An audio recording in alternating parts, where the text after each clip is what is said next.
You know what time it is? It's scary story time. ይሄ ታሪክ ትንሽ ስለሚረብሽ ምናልባት በቀን ማየት የምትፈልጉ ሰዎች ካላችሁ ፌቨራይት ውስጥ አስገብታችሁ ስክሮል አድርጉ። አንዳንድ ጊዜ ዝናና ብዙ ገንዘብ ሲመጣ መስዋዕትነት ያስከፍላል የሚባለውን ነገር ማመን አለባችሁ። ጋብሪኤላ ትባላለች።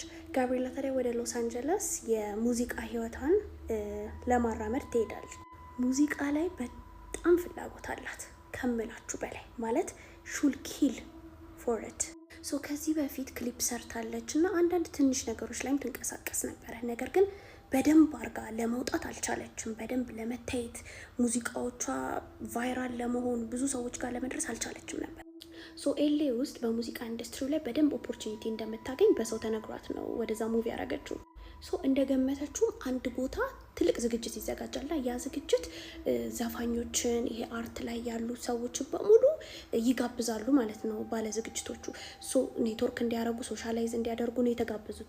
እንዲሁም ደግሞ ፕሮዲዩሰሮችን እንዲተዋወቁ እርስ በርስ ዘፋኞች ከፕሮዲዩሰሮች ጋር ሙዚቃ ኤዲተሮች ምናምን እንዲተዋወቁ ነው ይሄ ፕሮግራም የተዘጋጀው። ትልቅ ፓርቲ ነው። ከስር ድግስ አለ። ሁሉም እየጨፈረ ነው፣ እየተዝናና ነው። ምግብ አለ፣ መጠጥ አለ። ሁሉም ኢንጆይ እያደረገ ነው።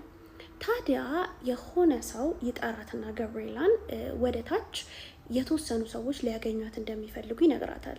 እሷም ዝግጅቱ የተዘጋጀበት ዋና አላማ ይሄ እንደነበረ ስለምታል ያንን ሰው ተከትላ ትሄዳለች እና ወደ አንደርግራውንድ ወይም ደግሞ ከወለል ስር የተገነባ ቤት ነገር አለና ወደዛ ይዟት ይወርዳል። እዛ ስትገባ ታዲያ አንድ ክፍል አለ። እዛ ክፍል ውስጥ ዲም ላይት መብራት ነው ያለው። ጨለም ያለ ነው ብርሃኑ። በደንብ ላይ እንዳለው ፓርቲ ብርሃን የለም። ሁለት ወንዶችና አንድ ሴት ክፍል ውስጥ ተቀምጠዋል። ክፍሉ ሙሉን በመስታወት የታጠረ ነበር። በግድግዳ ፋንታ የምታዩት ሙሉ መስታወት ነበር። ያስገቧታል። ቁጭ ትላለች። ኢንዱስትሪው ላይ ያላት ኢንትረስት እንዴት እንደሆነ ምናምን እንደ ኖርማል ይጠይቋታል። እሷም በጣም ደስ ብሏት ማለት ከዛ ሁሉ ሰው እሷ ተመርጣ የመጣች ስለመሰላት በጣም ደስ ይላታል። እንግዲህ ከሙዚቃው ምንድን ነው የምትጠብቂው? ምንድን ነው የምትፈልጊው? የት መድረስ ነው የምትፈልጊው ብለው ሲጠይቋት እንግዲህ ዝና እንደምትፈልግ በደንብ ሙዚቃዋ እንዲደመጥላት በሰው እንድትታወቅ እንደምትፈልግ ትነግራቸዋለች። እነሱም ዝናና ገንዘብን መስጠት በደንብ የተካኑበት ነገር እንደሆነ ይነግሯታል። እንግዲህ ሴቷ ነበረች አብራቸው ያለችው ሴት ነበረች በደንብ አክቲቭሊ እያወራቻት እየነገረቻት ያለችው። አንድ ወረቀት ታወጣና ትሰጣታለች። እዚህ ወረቀት ላይ መፈረም ብቻ ነው የሚጠበቅብሽ ትላታለች። ሰላም ማቲ ዴንታል ክሊኒክ ከቤቱ ውበት አንስቶ የስራቸው ጥራት ይለያል። ከሚሰጧቸውም አገልግሎቶች ውስጥ ስር ህክምና፣ ኢምፕላንት፣ አርቲፊሻል ጥርስ መስራት፣ በራሳቸው ላቦራቶሪ ሲርኮኒያ፣ ቬነር፣ ሆሊውድ ስማይል፣ ሴራሚክ እንዲሁም ዘመኑ በደረሰበት ጥራቱን በጠበቀ መልኩ ይሰራሉ። ወደ ማቲ ዴንታል ክሊኒክ ሲመጡ በቅድሚያ ነፃ የማማከር አገልግሎት ያገኛሉ። አድራሻቸው መድኃኔዓለም ፊላንስ ጌትማር ህንፃ ሁለተኛ ፎቅ ላይ ይገኛሉ። ስልካቸውን 0966 44 4400 በመደወል ማንኛውንም መረጃ ማግኘት ትችላላችሁ።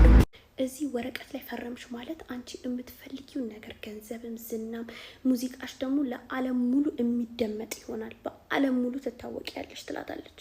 ታዲያ ወረቀቱን ስታየው ጽሁፉ ሊገባት አልቻለም። ቋንቋው ሊገባት አልቻለም እና እንዲተረጉሙላት ትጠይቃቸዋለች። ታዲያ እንዲተረጉሙላት ስትጠይቃቸው ላይ ቃል ነበባ ላይ ስትላቸው እዚህ ክፍል ገና ስትገቢ ለምን ጉዳይ እንደመጣሽ ውስጥሽ ያውቀዋል ትላታለች ሴቷ። ስለዚህ ይሄንን አንብበሽ መረዳት አይጠበቅብሽም፣ ጀስት ፈርመሽ ስጭን፣ ከዛ በኋላ ሁሉንም እኛ ቴክ ኬር እናደርገዋለን ይሏታል። በዚህ ጊዜ ልቧ መምታት ይጀምራል፣ መጨነቅ ትጀምራለች፣ መፍራት ትጀምራለች። ታዲያ በዚህ ጊዜ ነበረ በአንዱ ሳይድ ወዳለው መስታወት ስትመለከት እዛ ክፍል ውስጥ ካሉት ሰዎች ውጪ ሌላ ሰው ያየችው። እንግዲህ ሪፍሌክሽኑ የታያት በመስታወቱ በኩል ነው። ያየችው ነገር ግን ከነሱ ጋር አልተቀመጠ። ከናካቴው እዛ ክፍል ውስጥ የለም። እንደገና ሰው መሳይ ሰው ያልሆነ ፍጡር እንደሆነ ገባት። በጣም ደነገጠችና ቆመች። ስትቆም ቁጭ ወይ ብለው አስቀመጧት። ታዲያ በዚህ ሰዓት ሴቷ ድምጿን ታለሳልስና ይሄውልሽ እዚህ ወረቀት ላይ ከፈረምሽ አንቺ ማለት የኛ ትሆኛለሽ። የኛ የሆንሽ ሰዓት ደግሞ ማንኛውም ነገር ምድር ላይ የተመኘሹን ነገር በሙሉ ገንዘብም ይሁን ሀብት፣ ዝና ሁሉንም ታገኛለሽ ትላታለች። ታዲያ ጋብሪኤላ እንደምንም ከተቀመጠችበት ቦታ ትነሳና እየተርበተበተች ክፍሉን ለቃ በሩጫ ትወጣለች። ክፍሉን ለቃ ስትወጣ ታዲያ እላይ ወደ ደረጃው ወጣ ፓርቲውን ስታይ ፓርቲው እንደ ኖርማል እየተካሄደ ነው። ሁሉም እየጨፈረ ነው። ሁሉም ሰው እየተዝናና ነው። ታዲያ እየሮጠች ከዛ ክለብ ውስጥ ትወጣለች።